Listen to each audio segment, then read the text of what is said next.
Hello and welcome, and thank you for joining us.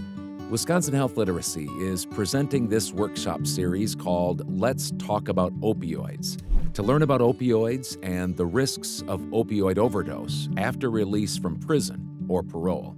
The workshop series is made up of 6 videos. The videos will highlight an introduction to opioids, the risks of taking opioids, including the unique risks for people who have been incarcerated, synthetic opioids, opioid safety, and the signs of an overdose and what to do when someone does overdose. After each video, we can take a short survey to see what you learned. Now, let's get started with the first video, an introduction to opioids. It's important to start with talking about what an opioid is and how it works in the body. Now, some people think opioids are only illegal drugs, like heroin. Heroin is an opioid, but there are many other opioid drugs as well, including some prescription pain medicines. It's important to know that prescription opioid pain medicine can be as addictive as heroin. Opioids are made from the ingredient opium. This can be found naturally in a poppy seed, or it can be made synthetically. A synthetic opioid is one that is made in a lab. Fentanyl and carfentanil are 2 examples of a synthetic opioid. We'll talk more about synthetic opioids in video 4. There are different ways you can take opioids, legally and illegally. Opioid drugs come in many different forms, including pills, liquid, patches, shots. When you take an opioid in any form, the opioid works in the brain to block pain.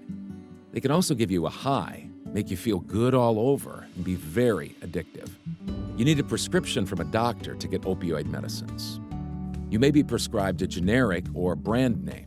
Some common examples are hydrocodone. Some brand names for hydrocodone are Vicodin, Lorcet, and Lortab. Oxycodone. Some brand names for oxycodone are Oxycontin, Percocet, and Percodan.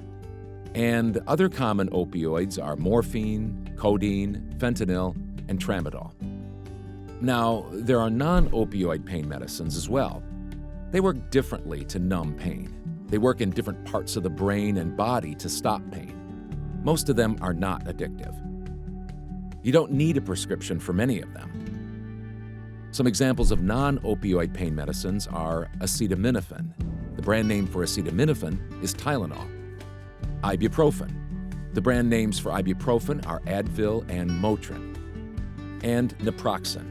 The brand name for naproxen is Aleve.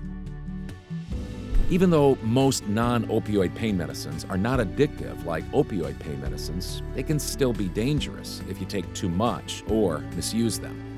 For example, if you take too much Tylenol, your liver can stop working. To find opioid and addiction resources in your area, call 211 or text your zip code to 898-211. This is the end of our video. This program was created by Wisconsin Health Literacy. We worked with doctors and pharmacists to create the materials. The program is supported by the Wisconsin Department of Health Services Minority Health Program.